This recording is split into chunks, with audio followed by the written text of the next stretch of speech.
Welcome to Breaking Banks.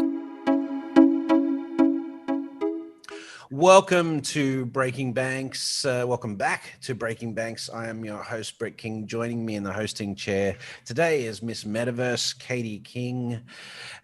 Welcome back to the show, Miss Metaverse. Hello, welcome back. Welcome back. You're gonna have to go full futurist on us today. We're gonna be talking about flying cars. Oh, I'm all for it. I'm ready. All right, okay. So, and joining us is a really eclectic but phenomenal group of guests. We have obviously Miss Metaverse, the host of the New Humanity podcast and fellow futurist. We have Evgeni Borisov. He's the CEO and co-founder of Vimana Global Inc. Mr. Borisov leads Vimana's vision for autonomous dynamic airspace systems, a global rollout for transportation for both cargo and passengers. Basically, airspace as a service infrastructure. Vimana is developing and makes aerial vehicles that communicate via proprietary protocol based on distributed UAS traffic management. UAS, I guess We'll talk about what that is in a second. Also joining us is Brad Templeton. He's a jack of all trades, a Burning Man attendee previously. Did you attend the virtual Burning Man this year, Brad? I did, and it actually was stranger and better than I expected. Very good. So he founded Clarinet, the world's first internet-based business. He's chairman emeritus of the Electronic Frontier Foundation and a director of the Foresight Institute. He's passionate about self-driving vehicles and robots. He's consulted with many autonomous vehicle companies, and so he's just the right guy to talk about autonomous vehicles generally. And Rudi Hiebert, he is a flight instructor at Performance Flight. Rudi and I go back many years now. He taught me instrument flying in the Cirrus SR20 and SR22, but he's an expert on general aviation airspace, because you have to be if you're flying in that airspace all the time. So Rudi, welcome to Breaking Banks. It's great to be here. Thank you so much. Yeah, it's great to have you on. Okay, so first of all, maybe Evgeni, you can start with what's the current state of sort of the flying car industry on a global basis? We hear a lot about autonomous vehicles, but of course we're hearing about companies like Uber and others, starting to develop their own, quote unquote air taxis or autonomous sort of drones that you can sit inside. But really, what's the current state of this industry right now? Well, the industry is pretty unfolding. That's what I would say. In spite of the fact that some big guys, they kind of postponing their way to the market. But what I believe it's about the responsibility for the so-called triple safety, which you're supposed to have in all your hardware solutions, which you like enter the aviation world. And from this perspective, you can't really come to the market with a half-baked aircraft. Speaking of the just the players, well, really love this part, because actually out of 200 claims that we're gonna fly, according to our inner expertise, only 15 concepts they're capable of flying. And they're capable of actually delivering, normal weight cargo beyond the visual line of sight. And beyond the visual line of sight this is where the 70% of the market starts. And this is exactly why we're pretty focused on the BVLS, beyond visual line of sight market segment. And we envision that. Obviously, it's the market is going to start not from the passenger delivery, but from the cargo. Yeah. And I mean, just like for us, it's we came as a cargo solution, and we came as an autonomous cargo solution. That's why for us, it doesn't really matter what to airborne carry. Is it some mute cargo or some, like we call it, speaking cargo, which is people, because we don't have any people control. Just in our solution, we don't have any people in control of the flying vehicle. That's how we currently actually jumping into collaboration. We jumping into the like EPCF contracts with a number of industrial companies. So to deliver them next year, so-called testnet, which is a turnkey solution to which allows to employ the low altitude aerospace as an ideal transportation system and novel communication network. And this is exactly our vision of where the market gonna start. Because like once we prove ourselves in cargo, then step by step we'll go to passenger solutions. Will these be flown by pilots or are they autonomous vehicles? We truly believe that the final point of this destination, the final destination point of this journey, is obviously autonomous mode of transportation. Why? Because this loss of control, and probably Rudi will help him will prove this, because loss of control is one of the most spread mistakes, and why that happens, because only 5% of the people around the globe, they're capable of being pilots. That means that they're capable of do some math with their heads, inside their heads, and simultaneously do something conscious with their hands. And those people, they are pilots, scientists, and whatsoever. But the market is going to be saturated with different specialization people. And from this perspective, we truly believe that the fully autonomous mode is the way to to propel this market, which Morgan Stanley actually claims to be $3 trillion USD potential by 2040. But of course, on the way just to full automation, we obviously not only our company but every player is gradually manufacturing the solutions which are remote pilot assisted systems with some proper and qualified control and help from land control. Okay. Well, listen, Rudi, I want to talk to you about that in a moment. But before I get to that, Brad, can you describe for listeners for an autonomous vehicle, we talk about 5 different levels of autonomy. Can you describe? Oh, no. Okay. No. Can you describe there are some government people who talk about that. All right. The legal or operational frameworks for autonomous vehicles in general. What are the different? How do we categorize autonomous vehicles in from an operational perspective? Those levels are something that are a bit of a sore point for me. They are used by a lot of people, but they're actually meaningless and actually misleading. The most important question for people with self-driving cars is simply where can they drive safely? There's not a question of degrees or how autonomous is it.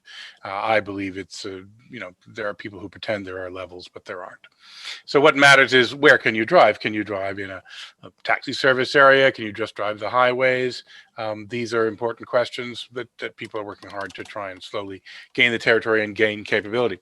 But one of the lessons from self-driving cars that I think applies interestingly to aviation is that with self-driving cars, we have a slightly different approach to it, in the sense that we have to, the first car that goes out on the road has to drive on the road it's given. You don't get to change the world in order to drive. You have to sort of adapt to all the people out there and adapt to everything else. Existing world, yeah. And also, in spite of, again, what a lot of people imagine, communications plays basically almost no role in this task. The vehicles have to drive. They have to assume that the network could be out at any given time or that it's not even there at all. They use it only for communication with their headquarters, to get updates to maps, new destination to drive to, these sort of things. Not cars talking to cars and relaying their position to each other and trying to figure out what's going on. So in aviation, we've seen some people, and I'm not too familiar with Evgeni's company, but some people who imagine the aircraft are going to be constantly transmitting their location to ATC, to other aircraft, and that will be used somehow to manage their navigation. I think that would be an error, just as much of an error as it would be on the ground. But I do think that unlike what we did with cars, we have to actually almost entirely abandon the air traffic regiments of the 20th century that were designed in many cases in the early 20th century, and think about an entirely new way. We can't, of course, switch one day like they did in Sweden. As you may know, Sweden, they switched from driving on the left-hand side of the road to driving on the right-hand side of the road in one day. We're not going to do that, but we will sort of probably end up shrinking and shrinking the airspace that's used by conventional piloted aircraft, particularly fixed-wing aircraft, and slowly expanding that airspace to airspace that's run under a new regimen that does require a level of automation inside the vehicles and can survive.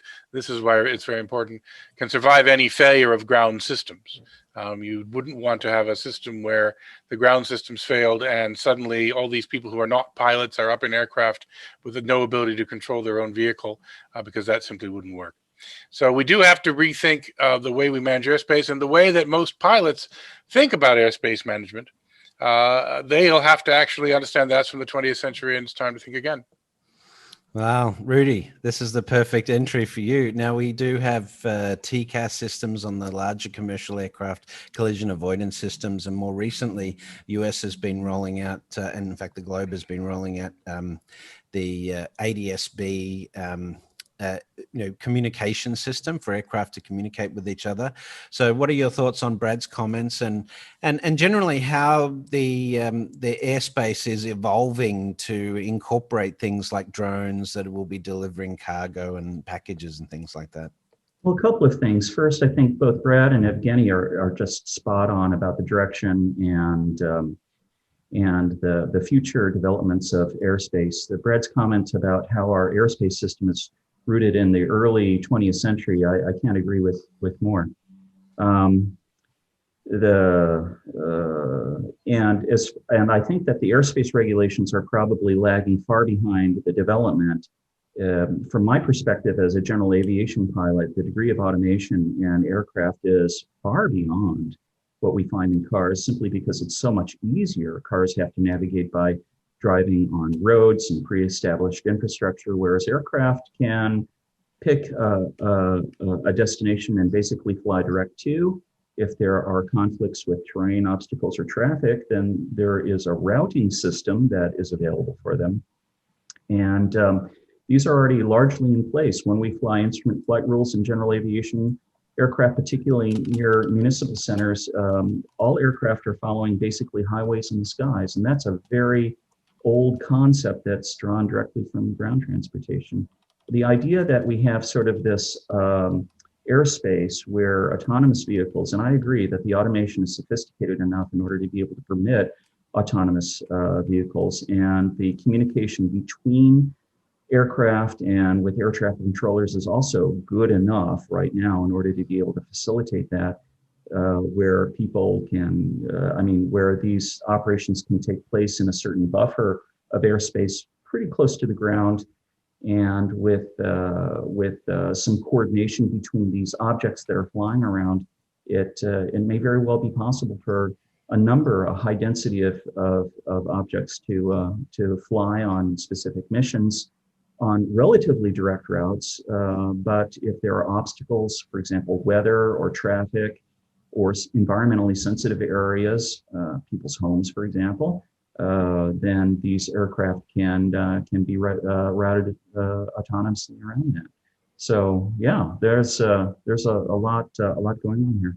Is there any talk, Rudi, about extracting humans from the air traffic control communications process? Because that seems to me like the biggest issue here is, you require voice communication over radios right now to coordinate aircraft in the airspace. But, when we move to these autonomous vehicles, whether they're drones or whether they're people in these, these flying cars, if it's autonomous, you're not going to have air traffic control procedures being managed by a pilot in command. Instead, it's a chip in command. So, how are we going in terms of evolving air traffic control to cope with that?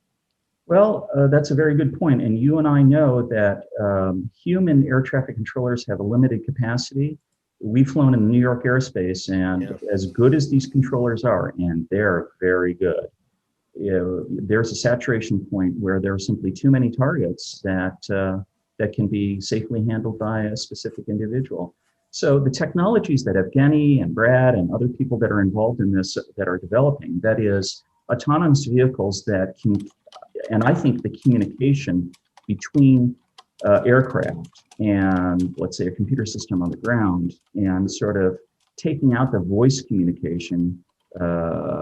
If these communications messages can be delivered electronically, wirelessly, digitally, very fast, and responded to, that would be a great technological breakthrough that would facilitate low-level autonomous vehicles carrying out these various different missions. A human air traffic controller issuing voice commands has been the weak link with air traffic control for many years, and that's not to disparage our current air traffic control system. It's very good, and the controllers are superb. That's just a limitation of the technology. Having somebody talk over radio takes time. Yeah. And a single person can only handle a certain finite number of targets. Let's be clear, by the way, we're talking about, many people are talking about, an airspace where there are literally hundreds of thousands of vehicles over an urban area. You couldn't even think about having it done by voice. That's long ago a settled question. But many think that's impossible. And I'm talking about not just the low flight levels here. I'm talking about maybe not, up to 30,000 feet, but certainly below 10, 15,000 feet, these vehicles would be occupying it. So it's an extremely different problem, and it's not even a problem where that the vehicles can all communicate with each other either, or even with the ground on a regular basis. Now, my personal view of the solution, which not everyone agrees with, is in fact that most flights will take place because before you take off, you will get a flight plan or negotiate a flight plan with a system, and you will fly that exact flight plan, and only if you deviate from that flight plan will there be a need to communicate, or if there's an emergency, for example, which would need you to deviate from it. But we're talking about vehicles which, while they don't do it efficiently, in theory can stop and make sharp left turns, something that ordinary fixed-wing aircraft can't. Most of the designs for these vehicles actually are a hybrid now of multi-rotor, helicopter style, with fixed-wing flight, and they only use their multi-rotors for just getting off the ground and getting onto it, and they immediately switch to flying like a regular winged aircraft. And so they can't make sharp turns while they're doing that, but they actually can very quickly switch to that mode at a cost in energy. Evgeni, I've actually got a question for you. I was wondering, how far do the Vimanas fly now? Is it enough that they'll be able to, let's say, replace a great deal of airplanes that are taken throughout Europe, for example?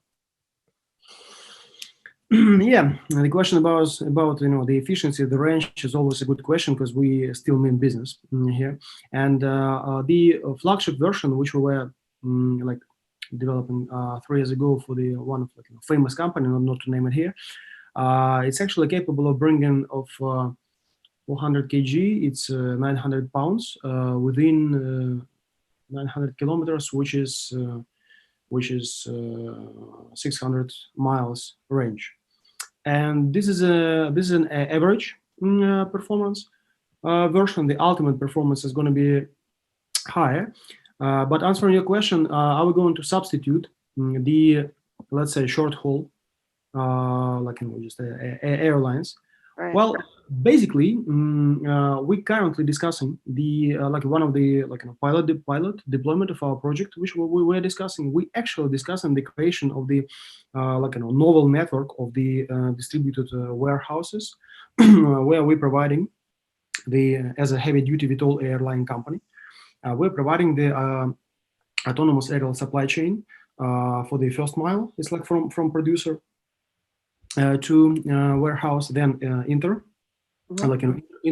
warehouse, and probably in 5 years, when this part is going to be of logistics cycle is going to be ready, we're going to be providing the last mile as well. Because as Rudi just completely correctly mentioned, the and Brad also actually support him. The density of the parties involved in VFR aerospace in let's say in uncontrolled airspace, which we're actually occupying while deploying our technology, is going to be pretty high. Because the flight levels, they're going to be changing the flight levels really quick. It's definitely not the task for the human in the tower, because the human in the tower, they won't be able to negotiate in such with necessary speed and probably accuracy. Just like the flight level changed, and when this economy is going to start, so it's going to be pretty high density here. So the point is that we can deliver this, we can deliver the cargo within as of now. Actually, next year we're going to be delivering up to 25 kilograms, which is let's say about 500 pounds within 250 kilometers range, which is 150 miles. So the next year we're gonna just to interrupt you, by the way, because 25 kilograms is about 55 pounds, not 500 pounds. So it was which one do you mean? 250 kilograms. 250 kilograms. Okay, that's better. Yeah. So let's say we're not how to say. I mean, don't get me wrong. I'm not belittling any people in this space, but we're not bringing small potatoes. We're heavy duty with all the airline, which brings pretty remarkable cargo. And next year, yeah. Well, what about maybe needing a highway, right? Because back in the old sci-fi days, we used to see always having some type of highway in the sky. Right. So if they're not going to be in the traditional airspace, do you think it's possible that we might see highways in the sky like that? Yeah, there is precedence like that. We have various air routes in New York airspace, for example, that are specifically designated for, aircraft sort of like the Skyline route, Rudi, that goes down the Hudson River and so forth. There are analogous to highways, like a corridor. Yeah, corridors. Yeah, well, the highway in the sky is actually the NASA name for the system they have developed for this. Exactly. Exactly. Well, there you go.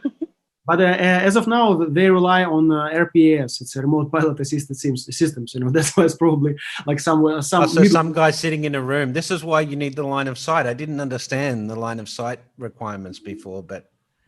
What I see, on this market, there are two bottlenecks. The first is just to automate all the process, so to exclude maximum exclude the people taking decisions. And the second bottleneck is actually to deliver the aerial vehicle capable of delivering good cargo. I mean, pretty significant cargo within a significant range. And this two bottlenecks this market is supposed to pass, so to really unfold. I think that right now, in fact, almost everyone playing the field is focusing only on the get it flying and get it reliable. And very few people are working on the traffic control and navigation systems, even on the automation systems. That's because they actually feel the automation problem is going to be much easier than it was on the ground. Now, it's not just ignorant people saying that. The person who's considered, in many cases, the modern father of the self-driving car, a man named Sebastian Thrun, who was the person who got me into it. He won the DARPA Grand Challenge. He led the Google self-driving car team. Certainly considered the greatest figure. He has given up self-driving cars almost, and now is the CEO of where's my brain gone? But he built the Cora, and now the heavy side, and the Kitty Flyer. Hawk. Yeah, Kitty Hawk, of course. What a difficult name to remember. But anyway, that's one of the leading companies in this space. And he believes actually that the automation problem will be much easier to solve, but they haven't actually tackled it much. Yeah, Brad, I mean, as far as I get, you're pretty deep into the automation of the terrestrial vehicles. And we all, every person who's actually, approaching this issue, start realizing that to automate traffic in aerospace is way more easy than on the ground. Why? Because on the ground, we're speaking about the two-dimensional grid, and I mean, assuming that you design the most automized terrestrial vehicle with the perfect detect and avoid systems, how are we going to avoid the dogs, people, other cars? It's too many of them. You don't have that. You only have other aircraft in the randomized factors in aerospace. It's totally programmable. The only random factor is birds. And, but still, and weather. Yeah. Rudi, yeah. Yeah. Rudi, you wanted to jump in? I wanted to jump in. It's I'm glad that you're talking about it. Cirrus, in partnership with Garmin, has developed the VisionJet Generation 2, which has an autoland feature, which is completely autonomous. It's a single button where you push it and the airplane will take over complete control. It'll decide where to land, and it will actually land the aircraft itself. This feature is also, I think, available and certified for the TBM turboprop aircraft. So this idea of autonomy and control of aircraft, I think you're right. It's a lot easier than it would be on the ground. Which, by the way, ruins the plot of so many movies right there. And the other thing, too, is that, with intercommunication and the idea of stating what your intentions are prior to flying, even digitally, greatly facilitates solutions to a lot of operators that are planning to use airspace simultaneously. This idea of highways comes way back from the earliest 20th century, where we recognized that taking direct routes, both for cars and other vehicles, is clearly the most efficient, is clearly the most time-saving thing to do. But if there are a lot of operators in the airspace, putting people on standardized routes greatly increases the efficiency of a system where you're moving lots of people and vehicles simultaneously. That's why we have, like Brett mentioned, these airways, these highways in the sky that greatly facilitate moving lots of individual objects all in the same line and just zipping them into an airport. If you stand out in Manhattan or any major city near an airport, you'll see a string of aircraft all coming in for a landing. It looks beautiful, like a string of pearls, and they're all being lined up to land one right after another. It's a very efficient way of doing things. With autonomous vehicles, of course, we can, and with a communication, much like pilots might do in class golf uncontrolled airspace, where we see and avoid and we plan for direct routes, but we make position announcements. Direct routes and intercommunication might facilitate having lots of facilitate having autonomous vehicles take largely direct routes, unless there are lots of obstacles or weather or traffic where some changes in direction, altitude, or airspeed might be required for separation. Evgeni, can you talk to me about the Vimana vehicle itself? I know it's a hybrid vehicle, but tell me about what the vehicle is like, and as a passenger, what's the experience like sitting inside the vehicle? And how many passengers too? Can we bring our friends? No, guys, please don't bring the friends, because as of now, we do have the flying prototype and it's still not for passengers. Okay. I mean, we're currently discussing the transportation of the biomass, and by biomass, I mean it's a live salmon. For some, I can't tell the name here, but it's like some industrial project. And the reason why they're asking us to bring the alive salmon, because it's like way more expensive. so the key point that we currently on our development line, we currently passed the MVP stage. We designed the prototype. Brad, to your question about the vehicle and its prominence, prominent points. So the key actual challenge we kind of solved with our novel aerodynamic concept, and it's pretty remarkable because novel aerodynamic concepts, they happen not every decade. So we designed that back to 2016, and I mean, generally speaking, it's a cruising wing concept. It's well, let me show you. Let me show you one. Hold on. So, Brad, how long do you think it'll be before you take a flight in an autonomous vehicle? an autonomous aircraft? Take a flight. I mean, in theory, well, they didn't meet their promise, but there's a company called Opener, a Canadian company that Larry Page of Google bought to be part of his little empire, and they have a vehicle called the Blackfly, which people are flying in today. Now, it requires a pilot, so it's not autonomous, but it is a single-person vertical takeoff drone. There's another company in China called Ehang, which has pure multi-rotor vehicles that they have taken a few very simple demo test passengers in. There's a Volocopter, which is another pure multi-rotor aircraft. So several aircraft are already flying in prototype demonstration phase. Ones that switched to fixed-wing flight, I don't believe any of them have carried passengers yet, but they're very close to being able to do that. And there are several companies doing cargo, as Evgeni is. In fact, my favorite one is a Russian one that, because it only flies over the Russian tundra, has built their aircraft so that if it loses its generator, it just crashes because it's never flying over anybody. And so all you lose is cargo. And it's cheaper to let a few crash than it is to try and put in the redundancies to give you that guaranteed landing safety that any passenger aircraft, you'd kind of like to check off that box for anything that's going to carry aircraft just dropping out of the sky. Exactly. So pretty soon people will be flying in these. Whether now that's a big step to stepping out of your home or going to a vertiport and then being able to just buy a random flight. We're unfortunately still several years away from that. But the engineering of the aircraft has, I shouldn't say been solved, but it definitely looks like it will be solved. The problems of noise are still very big on people's minds, although Kitty Hawk does claim that with the heavy side, they've made a vehicle which is quiet enough for this. Other people are debating whether that's easy to do. The problem of vertiports and where they will take off and land is still an unsolved problem, and the problem of traffic control once the traffic gets busy is going to be an unsolved problem. So nobody should ever give you a date on those, I'm afraid.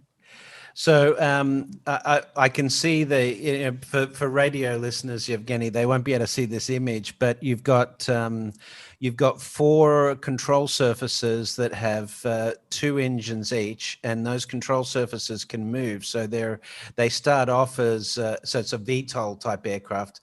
Starts off like looking more like a helicopter, lifts it up, and then shifts to that vertical mode. But they look like they're designed to carry 4 or 5 passengers. Is that what you're showing me here? The Viman? Basically, this flagship model, which we designed, designed in 2016. So that thing's supposed to be carrying 4 passengers. However, the entire lineup is actually starts from 50 kg of payload and up to 1 ton. Okay. So we're going to have many modifications, but okay. So there's a range of models. Yeah, there is a range. As of now, we actually focused on the let's say the youngest brother of this bird, which is going to be carrying 250 kg within 250 kilometers radius, or the next version is going to be 500 kg within 500 kilometers radius, and the next version is going to be 1 ton within 1,000 kilometers radius. So the key point here is that we literally, the problem we solved. It's called probably Rudi. This in a copter concepts, they have the disaster called settling with power, which is caused by vortex ring state. This is that was a big problem of the all copter concepts on this market, and with our solution, we literally eliminated that obstacle. That's how we're providing the vehicle with a fully sustained flight, which is working out all the turbulence when it flies, not with extra power sent to the propulsion, but with the natural work of the aerodynamic scheme. And there is actually a full list of the advantages of this solution. But all in all, just in the end of the day, we are providing to our clients, which are e-commerce, logistic companies, freight companies. So we're providing them the ultimate performance with all AAV, which is always going to be on top of this performance curve, in spite of the general accessible batteries we have. And Brad, you also mentioned, we properly mentioned that we actually rely on the hybrid scheme, because all the market is actually praying for the magic battery. And there's no such a thing as a magic battery. And that's how we came from industry, and we delivered this solution for the industry. And that's why we are delivering the hybrid electric propulsion solution, which actually gives us the range, which I see. The battery tech is coming along in leaps and bounds, though. At the moment, it's pretty good to see. So yeah, unfortunately, not on weight. Not on weight, and that's right now the current chemistry of lithium-ion batteries we have is just at this sort of tipping point where you can make an aircraft. You can probably get 60 to 70 miles range from it. It would be a practical urban device, but it's not going to go 300 miles. You do need to have a liquid fuel. Right now, fossil fuel, unfortunately, burning infrastructure. There are some people who have hopes for hydrogen. Hydrogen didn't really work on the ground. It's probably never going to be the power for cars, and batteries have become the power for cars. But in the air, there is some potential there, although still some unsolved problems. Rudi, are you seeing any operational use of electric general aviation aircraft as yet in the US? I know there's some prototype vehicles out there. There are prototype vehicles. There are a number of them, and largely they're being developed for training, pilot training programs. There is one operational outfit that has outfitted a de Havilland Beaver, if you can imagine it. And for your listeners, a de Havilland Beaver is a classic aircraft that is a backwoods airplane. It's a utility aircraft. It has pontoons, so it takes off and lands on water. In Washington State, there is a company that has retrofitted a de Havilland Beaver and certified it for electric use, and it uses it for short hops of about 60 miles between two seaplane bases. It's fascinating. It's the first. No, it's not in Washington. It's in British Columbia. British Columbia. Thank you. Yeah, it's fascinating to take an old airframe, retrofit it, and put it in operation like that. Phenomenal. Yeah, that airline runs between downtown Vancouver and Victoria, and so it's always a seaplane airline. Yeah. It still has regular avgas-powered ones, but now you can make this very quick hop, and it's actually a good match for batteries and electricity, and it's a much quieter and greener airline now. That's great. Brad, have you had an opportunity to take a flight on that aircraft or not so much? No, I haven't, but I must admit it's tempting next time up in Vancouver. It's, the border's been closed by some kind of virus. I don't know if you've heard about that. There are one or two European companies that are developing training aircraft that are electric based, and that looks promising. I mean, for the short range that would be required for a training aircraft, primary training, an electric airplane has a lot of promise. Evgeni, I wanted to get into the name Vimana. Where did you get that from? Because I'm sure a lot of people have watched the Ancient Aliens show on the History Channel, and they're gonna say, "I hope not." It's fun, Brad. Come on. What is it, like 20 seasons long now? I'm not saying aliens, but.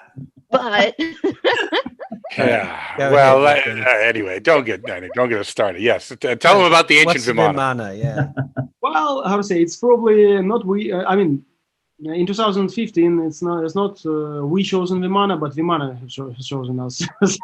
so the key point that we, as I said, we didn't have the three founders of our company when we actually decided to start this business. We didn't have the second option, because this name is actually contains all the phases you need to underline, just the meaning of what we do.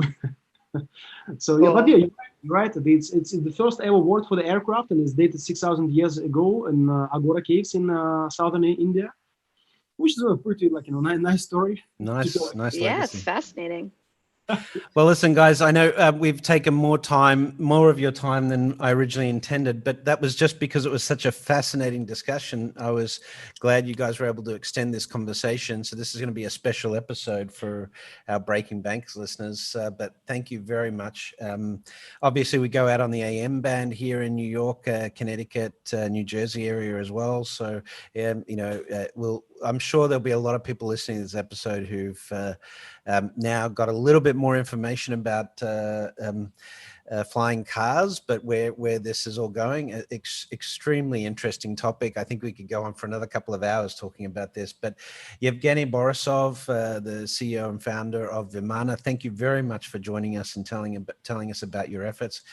Next time we got to get into blockchain and how blockchain gets into this. But we'll have this part. absolutely. Yeah. Nice topic for the next talk. Brad, once again, thank you for joining us again on the show. We enjoy your participation, and stay safe during these COVID times. Okay, I'll remember to sprinkle blockchain and AI. Thank you very much. To make And Rudi, Cav okay, I guess. Stay straight and level, my friend. Good to see you, and I hope we get back in the aircraft together soon. Can't wait. It's always a lot of fun. Really appreciate it. And Katie, thanks for co-hosting in the chair today. It's been a fun one. Thanks everyone. Take care. That's our flying car episode for today. You've been listening to Breaking Banks. This is a special edition. Don't forget to go to iTunes or wherever it is you download this, or listen to the episode and give us a shout out, give us a review, hopefully a 5-star review. Tell your friends about it. Tweet out the episode. That's how we get known. But thank you all for joining the show today, and I can't wait. As Marty would and the doc would say, it's going to be great fun flying around in our cars. So, Marty, when are we going to get our flying cars? All right, thanks, guys. That's Breaking Banks. We'll see you soon. Thanks, guys. Thanks. Pleasure. Thank you. That's it for this week. If you like the show, make sure to give us a 5-star rating on your favorite podcast platform, or share it with a friend, or share it on social media. We'll see you again next week with more Breaking Banks.